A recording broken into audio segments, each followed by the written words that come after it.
Renewable energy resources are being developed because we are running out of fossil fuels at an exponential rate. The wind is produced as a result of giant convection currents in the Earth's atmosphere, which are driven by the heat from the sun.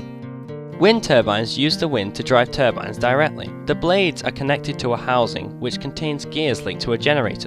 As the wind blows, it transfers some of its kinetic energy to the blades, which turn and drive the generator. The advantages are that there are no fuel costs and no harmful pollutant gases are produced. However, they do depend on wind. If there is no wind, there is no electricity.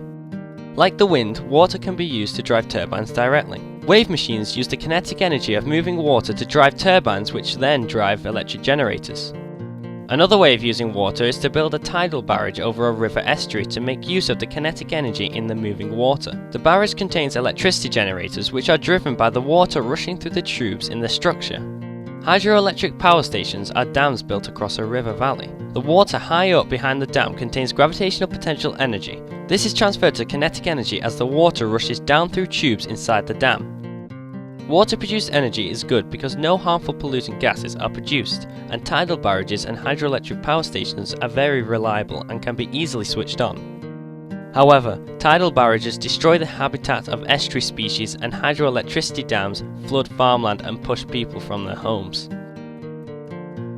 Geothermal energy uses hot water and steam from deep underground to drive turbines. Radioactive decay of substances like uranium heats up rocks, which may heat the water that rises as steam.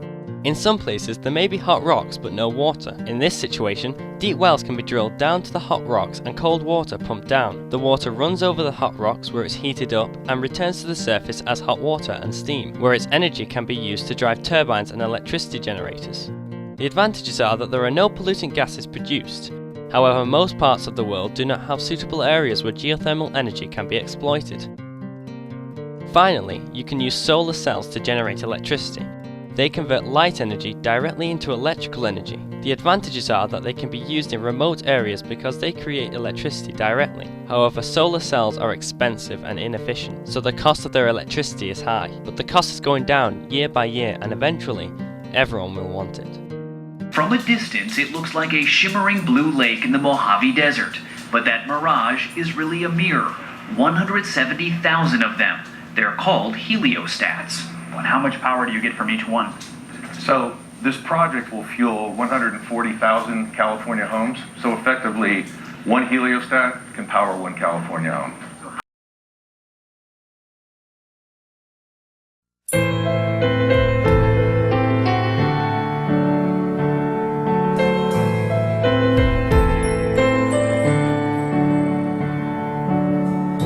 All around me are familiar faces, worn out places, worn out faces, bright and early for the daily races, going nowhere, going nowhere, and the tears are filling up their glasses. No expression, no expression. Hide my head, I wanna drown my sorrow. No tomorrow, no tomorrow. And I find it kinda funny, I find it kinda sad. The dreams in which I'm dying are the best I ever had. I find it hard to tell you, I find it hard to take. When people run in circles, it's a very, very mad world. Mad world. Children waiting for the day they feel good. Happy birthday, happy birthday. Made to feel the way that every child should. Sit and listen, sit and listen. I went to school and I was very nervous. No one knew me, no one knew me. Hello teacher, tell me what's my lesson. Look right through. To me, it looks like something definitely otherworldly, something mysterious, almost awe-inspiring in some cases. The impressions I get from driving into the Altamont, say coming up Highway 580, it's kind of a mixture of awe and surreal. It just seems like these are strange structures placed here by some otherworldly creature. They just don't fit into our normal realm of perception. Maybe that's the trouble that birds have with it too, and bats.